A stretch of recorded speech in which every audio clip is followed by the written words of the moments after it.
के मंत्र का जाप करते हुए इस राजनीतिक यात्रा में अनेक उतार चढ़ाव देखते हुए एक दिन ये पड़ाव भी आएगा, मैंने कभी सोचा नहीं था। निर्वाचित प्रधानमंत्री के रूप में निरंतर सबसे लंबी अवधि तक सेवा करने का अवसर, इसे मैं अपना परम सौभाग्य मानता हूं। आपने इस अवसर पर मुझे सम्मानित किया, इतना मान दिया, इसके लिए मैं आप सभी का बहुत बहुत आभारी हूं। साथियों, इतने लंबे समय तक मां भारती की सेवा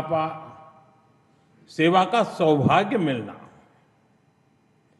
ये ईश्वर की विशेष कृपा से ही संभव हो सकता है। और मेरे लिए तो जनता जनार्दन ही ईश्वर का रूप है। और इसलिए मैंने इस सेवा कार्य को हमेशा एक साधना के रूप में ही देखा है। और ये साधना भी एकाकी नहीं रही है, ये एक सामूहिक यज्ञ है जिसमें आप सब ने और अनेकों साथियों ने कर्तव्य भाव से अपना योगदान दिया है। मैं आज इस यात्रा के ऐसे सभी साथियों के प्रति भी अपना आभार प्रकट करता हूं। साथियों, इस अवसर पर एनडीए परिवार के सदस्यों ने एक रिजोल्यूशन भी पेश किया है। ये आप सबकी आत्मीयता और उदारता है, क्योंकि मैं इस यात्रा को अपनी व्यक्तिगत उपलब्धि नहीं मानता हूं। ये हर दृष्टिकोण से हम सबकी सामूहिक उपलब्धि है। ये एनडीए के हर घटक दल की एक समान उपलब्धि है।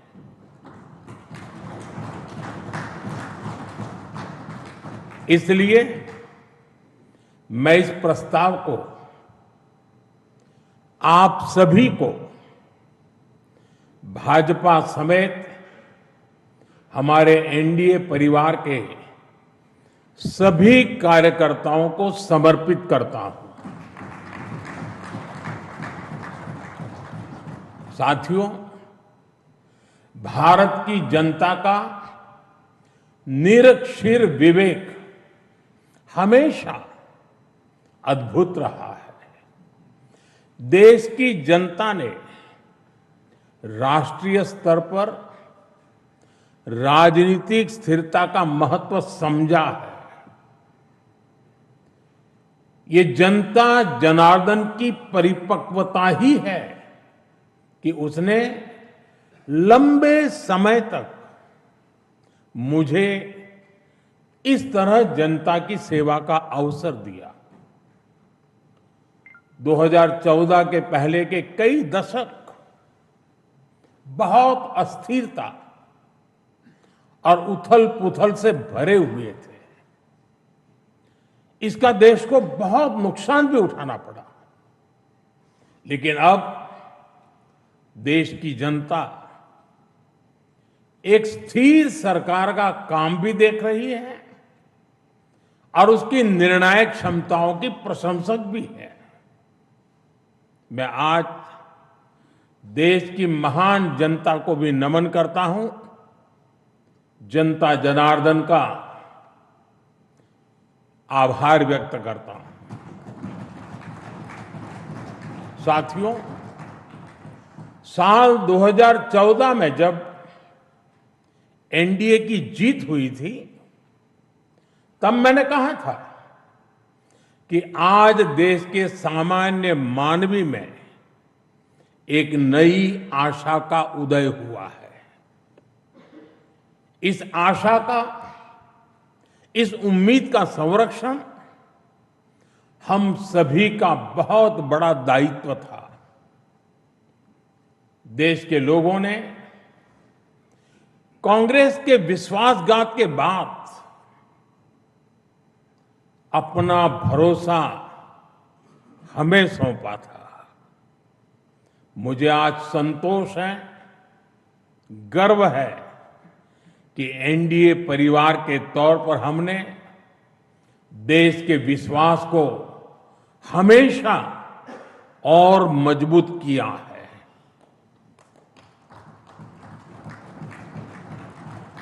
2014 में आशा का उदय होता सूरज आज नए आत्मविश्वास के प्रकाश पुंज में बदल गया है। भारत के लोगों ने पहली बार ये देखा है कि जब सही नीयत से सरकार चलती है तो तेज गति से विकास भी होता है। एनडीए सरकार के इन 12 वर्षों में 25 करोड़ से ज्यादा लोगों का गरीबी से बाहर निकलना ये दिखाता है कि हमारी नीतियां सही हैं, हमारी दिशा सही है। ये सफलता आज देश के हर उस व्यक्ति को एक भरोसा देती है कि एक न एक दिन उसका संघर्ष भी खत्म होगा, एक दिन उसके सपने भी पूरे होंगे। और मैं मानता हूं, कल जो गरीब था, आज जो न्यू मिडिल क्लास बना है, उसे अब हमें पीछे नहीं होने देना है। इसलिए सरकार के नाते, जनप्रतिनिधि के नाते हमें दिन रात काम करना है, परिश्रम की पराकाष्ठा करनी है। और इस संकल्प के साथ कि 140 करोड़ का ये देश हमसे जो उम्मीदें लगाए बैठा है वो जरूर पूरी हो। भारत का युवा, भारत की नारी शक्ति, भारत का मध्यम वर्ग, भारत के किसान, सबकी आकांक्षाएं, उनकी एस्पिरेशंस हमें पूरी करनी है। आज देश का हर नागरिक विकसित भारत के सपने से भरा हुआ है। विकसित भारत का सपना अब किसी एक व्यक्ति का नहीं रहा, किसी सरकार का नहीं रहा, किसी दल का नहीं रहा। देश के जन जन का सपना बन चुका है, संकल्प बन चुका है। और इस सपने की पूर्ति के लिए हमें अपना हर पल समर्पित करना है।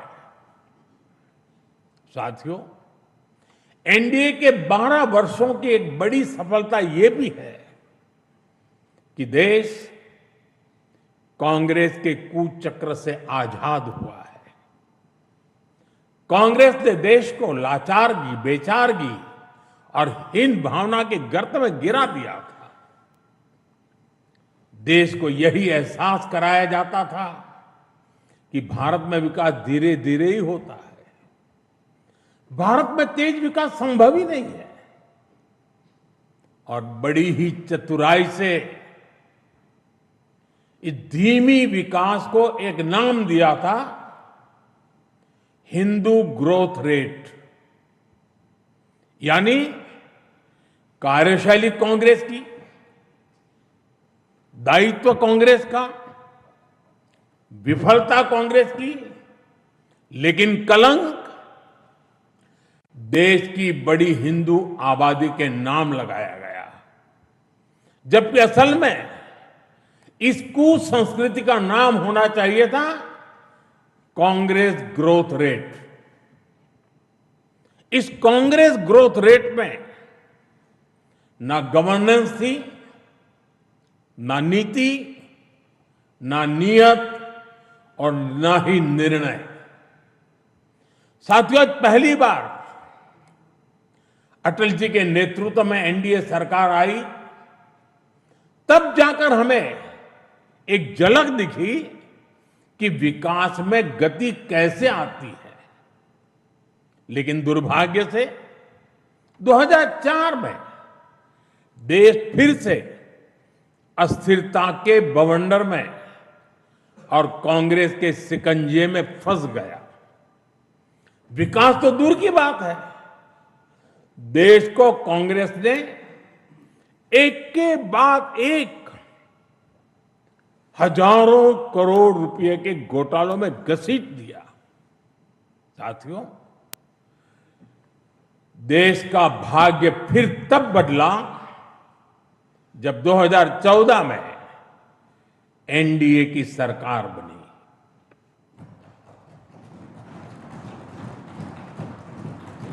देश ने देखा कि जब नियत, नीति और निर्णय तीनों एक साथ काम करते हैं तो विकास की गति कैसी होती है। देश ने देखा कि जो काम दशकों में होते थे वो काम महीनों में होने लगे। 2014 में 74 एयरपोर्ट से 2026 में 160 से अधिक एयरपोर्ट तक, 2014 में 1000 किलोमीटर एक्सप्रेसवे से 2026 में 6700 किलोमीटर एक्सप्रेसवे तक, 2014 में सिर्फ 5 शहरों में मेट्रो से 2026 में 20 से ज्यादा शहरों में मेट्रो तक, 2014 में 700 करोड़ रुपए डिफेंस एक्सपोर्ट से 2026 में 23,000 करोड़ रुपए के डिफेंस एक्सपोर्ट तक। देश ने बहुत लंबी यात्रा तय की है। साथियों, 2014 में देश में केवल 25 करोड़ इंटरनेट यूजर थे। आज 100 करोड़ से अधिक यूजर इंटरनेट से जुड़े हैं। 2014 में डिजिटल पेमेंट्स ना के बराबर थे। आज भारत डिजिटल ट्रांजैक्शन में नंबर 1 देश है। 2014 में भारत अपनी जरूरत का ज्यादातर मोबाइल बाहर से मंगाता था। आज भारत 33 करोड़ से अधिक मोबाइल हैंडसेट खुद बनाता है। 2014 में सोलर क्षमता केवल 2.5 गीगावाट थी। आज यह 150 गीगावाट से अधिक है। 2014 में एथेनॉल ब्लेंडिंग केवल 1.5% था। आज यह 20% तक पहुंच चुकी है। 2014 में देश की एक भी सेमीकंडक्टर यूनिट नहीं थी। आज देश में बन रही 10 से ज्यादा सेमीकंडक्टर यूनिट्स भारत को आधुनिकता की तरफ ले जा रही है। साथियों, हमने देश की जरूरतों को अपनी नीतियों और निर्णयों का आधार बनाया। नई सोच से नए फैसले लिए। हमने युवाओं के लिए स्किल डेवलपमेंट मिनिस्ट्री बनाई। सहकारी क्षेत्र को मजबूती देने के लिए अलग कोऑपरेटिव मिनिस्ट्री बनाई। हमारे मछुआरे भाई बहनों के लिए अलग फिशरीज मिनिस्ट्री बनाई। हमारा फोकस क्लियर था, विकास की इस दौड़ में कोई पीछे न छूटे। साथियों, हमने दिव्यांगजनों के लिए कानून बनाया। आदिवासियों के लिए जनमन जैसी योजनाएं शुरू की। पशुपालकों और मछुआरों को पहले किसान क्रेडिट कार्ड का लाभ नहीं मिलता था। हमने उन्हें भी इस सुविधा से जोड़ा। और इतना ही नहीं, हमारी सरकार ने रेहड़ी पटरी वालों को भी स्वनिधि क्रेडिट कार्ड की सुविधा दी। साथियों, सवाल ये है कि अगर 12 साल में इतना कुछ हो सकता है तो फिर दशकों तक क्यों नहीं हुआ। ये कांग्रेस ग्रोथ रेट और एनडीए ग्रोथ रेट का अंतर है। एक व्यवस्था लोगों को इंतजार कराती थी, आज की व्यवस्था परिणाम दिखाती है। एक व्यवस्था काम अटकाती भटकाती थी, आज की व्यवस्था कहती है काम अभी होगा, समय पर होगा और बड़े पैमाने पर होगा। और इसलिए साथियों, 2014 से 2026 की कहानी केवल आंकड़ों की कहानी नहीं है। यह उस भारत की कहानी है जिसने पहली बार अपनी पूरी क्षमता के साथ दौड़ना शुरू किया है।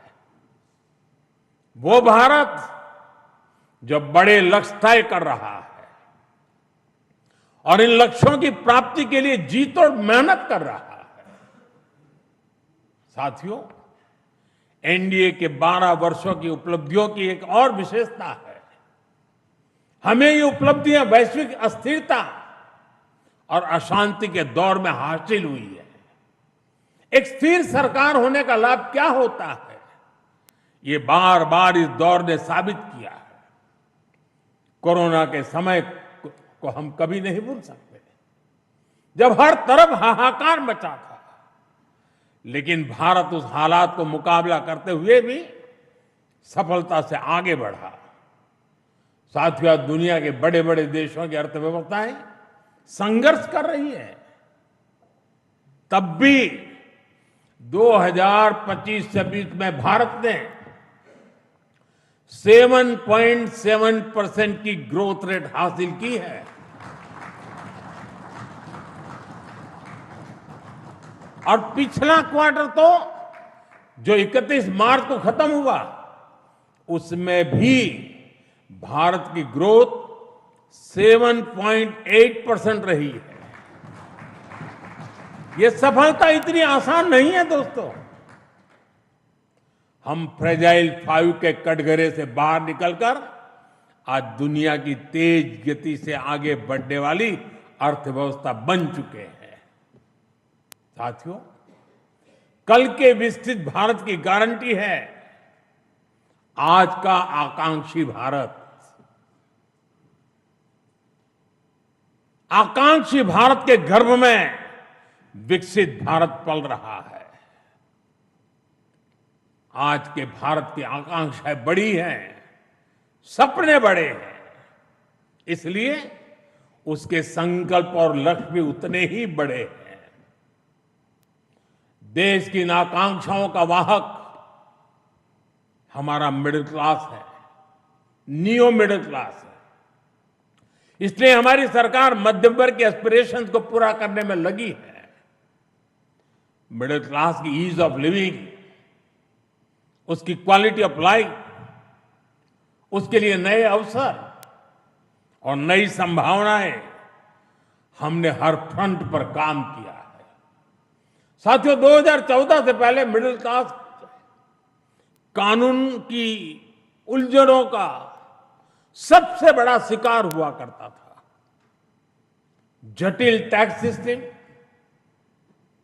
आमदनी के सीमित स्रोत और टैक्स का बड़ा बोझ, खराब गवर्नेंस की मार, ये सब सामान्य मानवीय के लिए डेली लाइफ की चुनौती होती थी। लेकिन हमने मिडिल क्लास की परेशानियों को समझा, हमने मिडिल क्लास की आकांक्षाओं को समझा और इसलिए आज 12 लाख रुपए तक की आमदनी पूरी तरह से टैक्स फ्री है।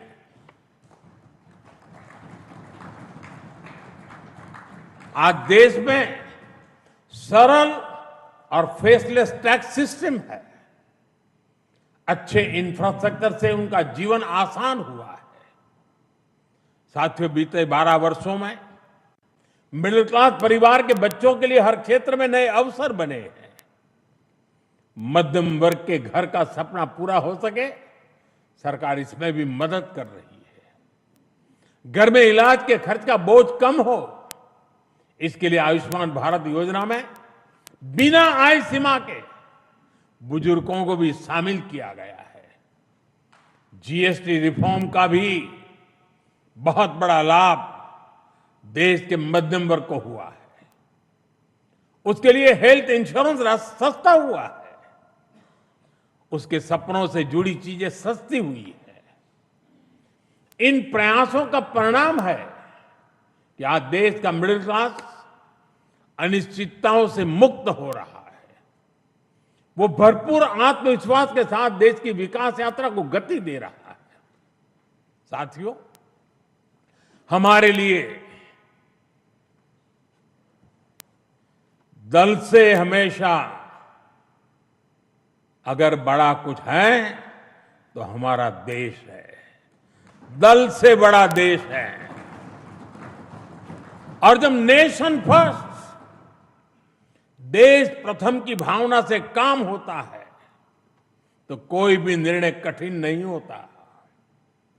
इसलिए ऐसे फैसले जिन्हें पहले असंभव समझा जाता था, जो देश के सुरक्षित भविष्य के लिए अनिवार्य थे, हमने बहुत ही सधे हुए तरीके से उन फैसलों को भी लिया। पहले सरकारें आर्टिकल 370 की बात करने से डरती थी। हमने उसे खत्म करके पूरे देश में एक संविधान लागू किया। पहले नॉर्थ ईस्ट से बम, बंदूक और ब्लॉकेट जाने का नाम नहीं लेते थे। हमने नॉर्थ ईस्ट में शांति भी लौटाई और स्थिरता भी लेकर आई। पहले भारत आतंक के हमलों के बाद चुपचाप दर्द सहता रहता था। हमने आतंकवादियों पर सर्जिकल स्ट्राइक की, एयर स्ट्राइक की। ऑपरेशन सिंदूर में दुनिया ने भारत का सामर्थ्य देखा। साथियों, पहले मान लिया गया था कि नक्सलवाद, माओवाद अब कभी नहीं खत्म होने वाले हैं, कभी खत्म हो ही नहीं सकते। हमने देश को नक्सलवाद, माओवाद के उस जहर से मुक्त करके दिखाया है। साथियों, महिलाओं को आरक्षण, 3 तलाक के खिलाफ कानून, सीएए का कानून, भारतीय न्याय संहिता, सैनिकों को 1 रैंक 1 पेंशन।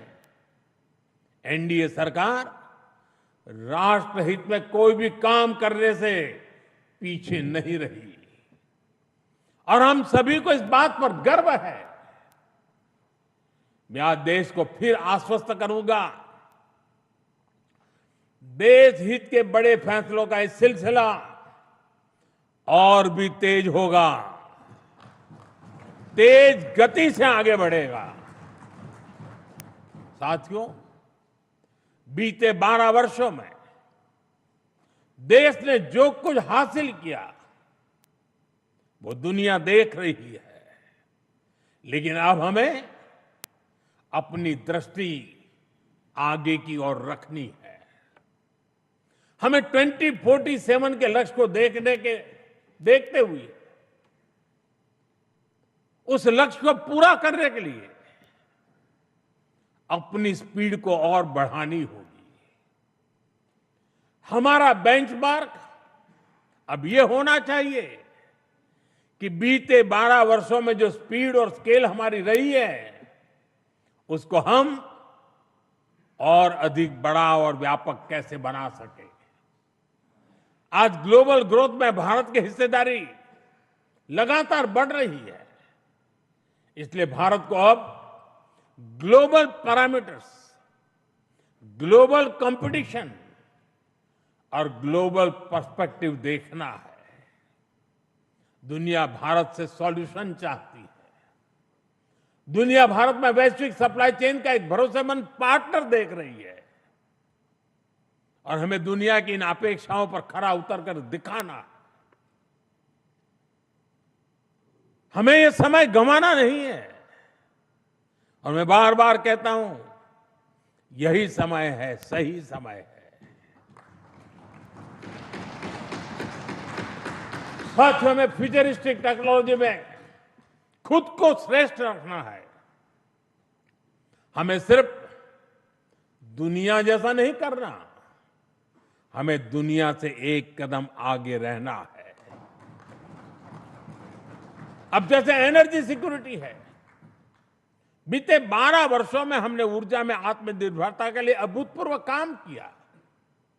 मैंने लाल किले से समुद्र मंथन अभियान की घोषणा की थी। ये बहुत ही महत्वाकांक्षी मिशन है। बीते दिनों में ऑयल एंड गैस के एक्सप्लोरेशन को लेकर काफी पॉजिटिव खबरें आ रही हैं। यानी आने वाला समय अनेक संभावनाओं से भरा हुआ है और हमें हर संभावना का पूरा फायदा उठाना है। साथियों, अब हमें 500 गीगावाट रिन्यूएबल एनर्जी के टारगेट को जल्द से जल्द पूरा करना है। सोलर एनर्जी को लेकर तो काम तेजी से चल रहा है, लेकिन अब हमें न्यूक्लियर एनर्जी के लक्ष्यों को भी तेजी से हासिल करना है। अभी हमने दुनिया को दिखाया है कि Bharat fast breeder reactor technology में कितना आगे पहुंच गया है। ये टेक्नोलॉजी हमें न्यूक्लियर एनर्जी में आत्मनिर्भरता की तरफ ले जाएगी। इसी तरह ग्रीन हाइड्रोजन और ग्रीन अमोनिया के मामले में भारत बहुत तेजी से काम कर रहा है।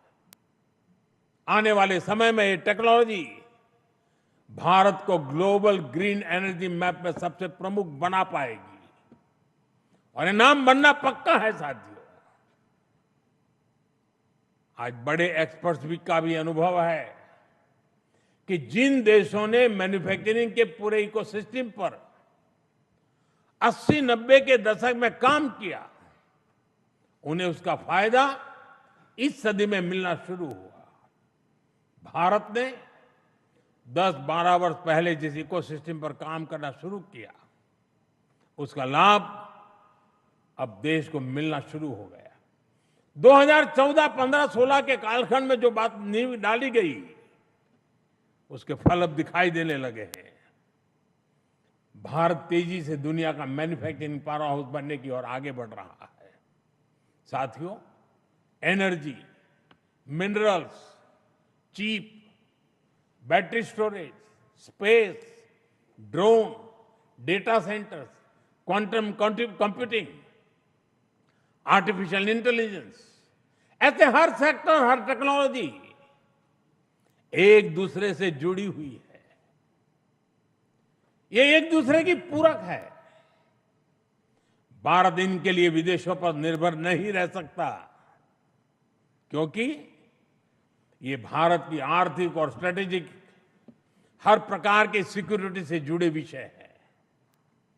और तभी भारत सेमीकंडक्टर इकोसिस्टम पर इतना फोकस कर रहा है, तभी क्रिटिकल मिनरल्स को लेकर मिशन बोर्ड पर काम चल रहा है। साथियों, शिपिंग सेक्टर में भारत आत्मनिर्भरता के नए लक्ष्यों के साथ आगे बढ़ रहा है। हम एक ऐसे फ्यूचर की तरफ बढ़ रहे हैं जहां हम मेड इन इंडिया शिप पर ट्रेड करेंगे और कंटेनर भी मेड इन इंडिया होंगे। शिप मेंटेनेंस और रिपेयर से लेकर स्क्रैपिंग तक की सर्विसेज भी भारत देगा। यही विजन हमारे एविएशन सेक्टर के लिए है। आज हम made in India transport aircraft बना रहे हैं। वो दिन दूर नहीं जब Bharat made in India civil aircraft भी बनाएगा।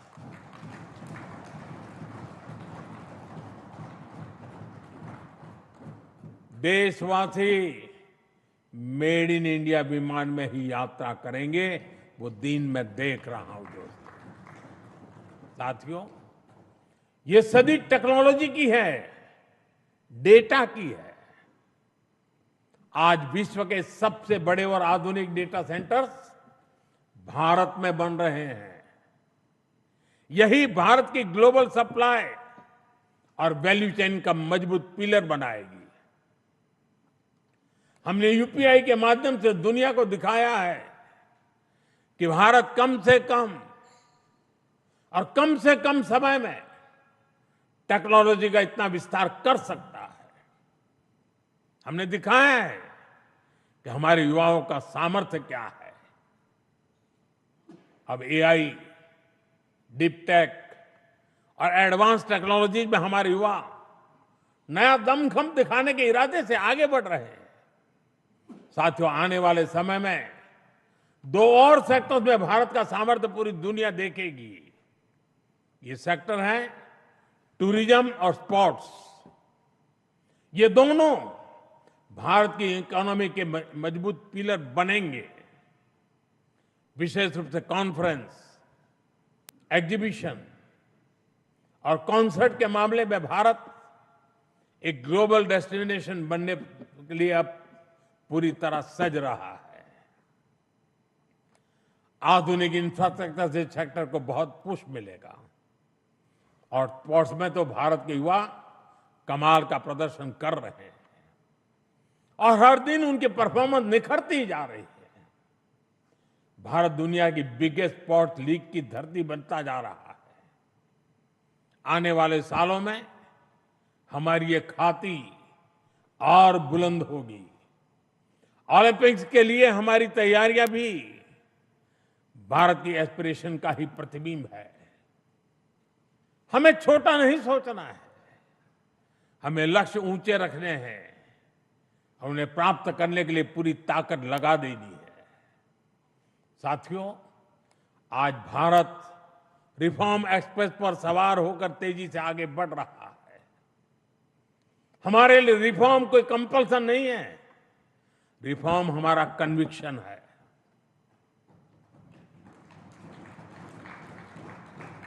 और देश भी निरंतर रिफॉर्म्स को सपोर्ट कर रहा है। साथियों, देशवासियों की सहभागिता की हमारी बहुत बड़ी शक्ति है। ये 12 वर्ष सरकार और समाज की सहभागिता का उत्सव मनाने वाले रहे हैं। बीते 12 वर्षों में मैंने जो भी सहयोग देश से मांगा, देशवासियों ने दिल खोल करके साथ दिया है। मैंने स्वच्छता का आग्रह किया तो पूरा देश निकल पड़ा। मैंने देश से डिजिटल पेमेंट अपनाने के लिए आह्वान किया तो भारत रियल टाइम ट्रांजैक्शन में दुनिया में सबसे आगे निकल गया। मैंने कोरोना महामारी के दौरान एकजुटता का, संयम का आग्रह किया तो देश ने एकजुट होकर उस महामारी का सामना किया। जनता ने कभी हमें निराश नहीं किया।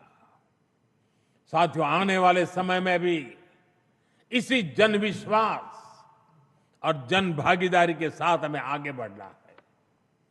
सबका साथ, सबका विकास, सबका विश्वास और सबका प्रयास, ये हमारा मंत्र रहा है।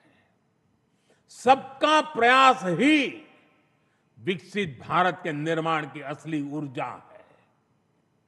हमें हर राज्य, हर शहर, हर गांव को जोड़ना है। अब समय आ गया है कि राज्यों के बीच नई प्रकार की तंदुरुस्त स्पर्धा, स्वस्थ स्पर्धा हो। स्पर्धा इस बात की हो कि कौन सा राज्य सबसे तेजी से $1 ट्रिलियन इकोनॉमी बनता है। स्पर्धा इस बात की हो कि कौन सा शहर इनोवेशन का सबसे बड़ा केंद्र बनता है। स्पर्धा इस बात की हो कि कौन सा क्षेत्र रोजगार सृजन में सबसे आगे निकलता है। भारत की प्रगति राज्यों की ऐसी प्रगति से ही होने वाली है। आइए अगले दशक को उपलब्धियों के साथ साथ श्रेष्ठता का भी दशक बनाएं। आइए राजनीति की स्पर्धा से ऊपर उठकर विकास की स्पर्धा को राष्ट्रीय संस्कार बनाएं। 12 वर्षों की यात्रा उपलब्धियों की रही है। आने वाले वर्ष और भी नई सिद्धियों के होंगे, और भी बड़ी सिद्धियों के होंगे। इसी विश्वास के साथ आप सभी का मैं फिर से अंतःकरण पूर्वक आपके साथ सहयोग समर्थन के लिए आभार व्यक्त करता हूं। मैं सर झुका करके देश के कोटि कोटि नागरिकों को नमन करता हूं। उनके आशीर्वाद ने हमें ऊर्जा दी है, शक्ति दी है, प्रेरणा दी है, प्रोत्साहन दिया है। ये जनता जनार्दन के चरणों में सर झुका करके प्रणाम करते हुए आइए एक नए विश्वास के साथ हर संकल्प को पूरा करने के सामर्थ्य को जुटाते हुए हम चल पड़े। देशवासियों के सपनों को हमारे संकल्प बनाए। हमारा पल पल देशवासियों के संकल्पों की साकार करने की यात्रा का अहम पड़ाव बनता चले। इसी भावना के साथ देशवासियों के ऊपर पूरा भरोसा करते हुए आओ निकल पड़े। बहुत बहुत धन्यवाद।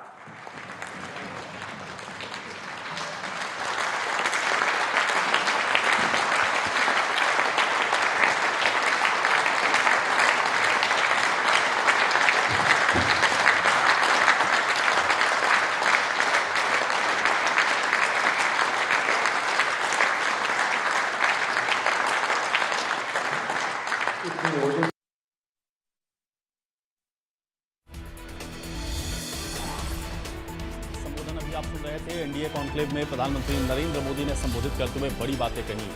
पूरे 12 साल की यात्रा का उल्लेख किया। इस यात्रा ने अनेक उतार चढ़ाव देखे हैं। लंबे समय तक सेवा विशेष कृपा, प्रधानमंत्री ने कहा। सभी ने कर्तव्य भाव से अपना योगदान दिया, इसको भी प्रधानमंत्री की ओर से कहा गया। जनता की सेवा का मौका मिला, प्रधानमंत्री ने अपने संबोधन में इन बातों का जिक्र किया। विकसित भारत का भी जिक्र प्रधानमंत्री ने यहां से किया है। तो एनडीए कॉन्क्लेव में आज बोलते हुए प्रधानमंत्री ने इन बातों को कहा।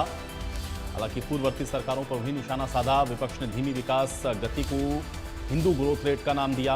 लंबे समय तक सेवा विशेष कृपा, प्रधानमंत्री की ओर से संबोधन करते हुए आज सभी का आभार व्यक्त किया। तो देश की महान जनता को नमन करता हूं, प्रधानमंत्री ने संबोधन की शुरुआत इससे की। तो आज दिल्ली में एनडीए नेताओं की बैठक के बाद प्रधानमंत्री नरेंद्र मोदी ने संबोधित किया और यह कहा कि 2014 के पहले कई दशक बहुत अस्थिरता और उथल पुथल भरे रहे। देश को इसका बड़ा नुकसान उठाना पड़ा, लेकिन अब देश की जनता